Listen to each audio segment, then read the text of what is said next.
جو سب سے زیادہ پرسیکیوٹڈ کمیونٹی ہے پاکستان میں وہ احمدی کمیونٹی ہے. ابھی کل ایک ڈاکٹر صاحب ہیں، پرومیننٹ ڈاکٹر ہیں، سرگودا کے ہاسپٹل میں کام کرتے تھے. یہ ڈاکٹر شیخ احمد محمود ان کا نام ہے اور بڑے پرومیننٹ تھے. ان کو کچھ نامعلوم افراد نے آ کے گولی مار دی اور وہ وہیں پہ دم توڑ گئے. اور ان کی والدہ بھی زندہ ہے، ان کی وائف ہیں اور 2 بیٹیاں ہیں اور 2 بیٹے ہیں. اور اس کے ساتھ ساتھ وہ کلین پنجاب پروگرام کا بھی کام کرتے تھے، یعنی فلانتھروپی بھی کرتے تھے. لیکن جو سب سے زیادہ افسوس کن بات جو مجھے نظر آئی وہ یہ کہ یعنی یہ بڑے پرومیننٹ فزیشین اور گیسٹرو انٹرولوجی بھی تھے. مجھے نہیں پتا یہ کیا ہوتا ہے، any way it seems like a specialise field. اور وہ انگلینڈ میں بھی تھے اور انگلینڈ کو چھوڑ کے اپنے ملک واپس آئے، جس کو وہ اپنا ملک سمجھتے تھے، تاکہ اپنے ملک کو کلین پنجاب پروگرام چلائیں اور لوگوں کی ہیلپ کریں. یہ بالکل وہی کہانی ہے جس طرح ایک وہ لڑکا جنید حفیظ جو فل برائٹ اسکالر تھے، امریکہ سے انگلش لٹریچر میں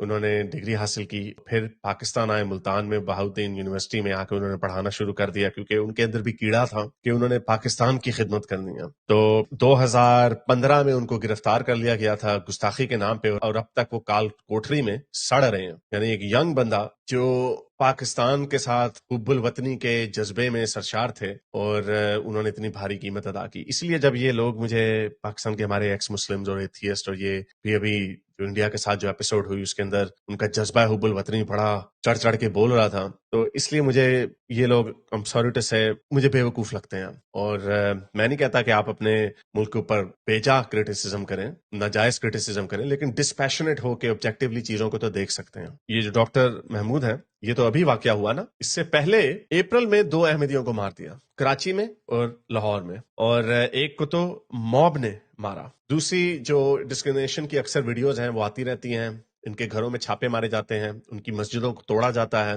کیونکہ وہ اپنے آپ کو مسلمان سمجھتے ہیں. ٹھیک ہے، اب نہیں کہتے ڈر کے مارے. میں یہ اکثر کہانی بڑی دفعہ سنا چکا ہوں کہ میرا جو لاہور میں جہاں پہ ہمارا گھر تھا وہاں پر ہمیں پتہ چلا کہ کوئی ایک احمدی صاحب آ گئے ہیں، ان کی پوری فیملی، انہوں نے گھر خریدا ہے، تو لوگوں کو ایک چل ہوتی ہے، وہ دیکھتے ہیں کہ یار یہ کوئی چکر ہے، قرآن خوانیوں میں بلاتے ہیں وغیرہ وغیرہ. تو کسی طرح یہ رومر پھیل گئی، اور یہ بڑا پوش ایریا، وہاں پہ یہ رومر پھیل گئی کہ یار یہ احمدی ہے. اس بندے نے بیچارے نے راتوں رات اونے پونے اپنا گھر بیچا اور وہاں سے وہ نکل گیا. تو یہ کہانی کیا ہے جو ان کو پوری دنیا کی میں اسلاموفوبیا اور ڈسکریمنیشن نظر آتی ہے، بڑی چیخیں مارتے ہیں. تو ذرا میں تھوڑی سی ریسرچ کر رہا تھا تو میں نے کہا چلیں آپ کے سامنے کچھ فیکٹس اینڈ فگرز رکھتے ہیں. 1947 سے اب تک تقریباً کے 300 کے قریب احمدیوں کو اسی طرح نامعلوم لوگوں نے مار دیا ہوا. سب سے بڑا جو واقعہ تھا وہ 1953 کے لاہور رائٹس تھے، جس کے اندر 200 احمدیوں کو مار دیا گیا تھا. اور اسی کے بعد ایک تحریک چلی جو پھر 1974 میں جو امینڈمنٹ آئی، جس کے بعد ڈکلیئر کر دیا گیا کہ یہ لوگ کافر ہیں، ان کا اسلام سے کوئی تعلق نہیں ہے. اور پھر اس کے بعد ان کی جتنے سگنیفیکنٹ کنٹریبیوشن تھے تحریک پاکستان میں ان کو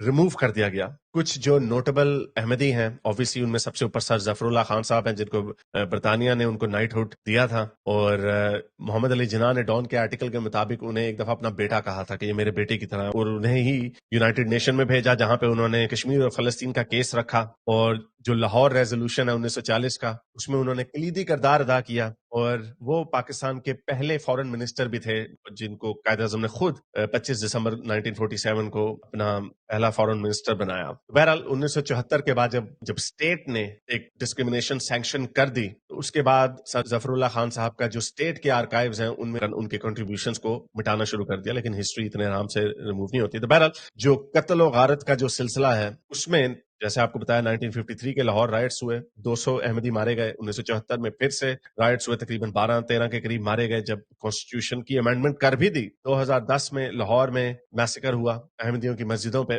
جس میں 94 احمدی مارے گئے. اور تقریباً 1984 سے لے کے 2023 تک 260 احمدیوں کو ٹارگیٹڈ اسیسینیشن میں مارا گیا. تو یہ نمبر تقریباً 500-600 سے اوپر جاتا ہے. اور اب اوبویسلی جیسا آپ کو بتایا کہ پرومیننٹ ڈاکٹرز کو بھی مارا جاتا ہے. مجھے یاد ہے ایک احمدی امریکہ سے پاکستان بلایا گیا اور اس کو پشاور کی کورٹ میں ایک 14 سال کے بچے نے گولی مار کے مار دیا تھا. اسی طرح کافی ڈاکٹروں کو بھی مارا گیا. ایک مجھے یاد پڑ رہا ہے 2021-22 میں بھی ایک اور نیوز سٹوری میں نے کور کی تھی، اس کے اندر بھی ایک ڈاکٹر کو ان کے گھر میں گھس کے مارا تھا. تو 1974 سے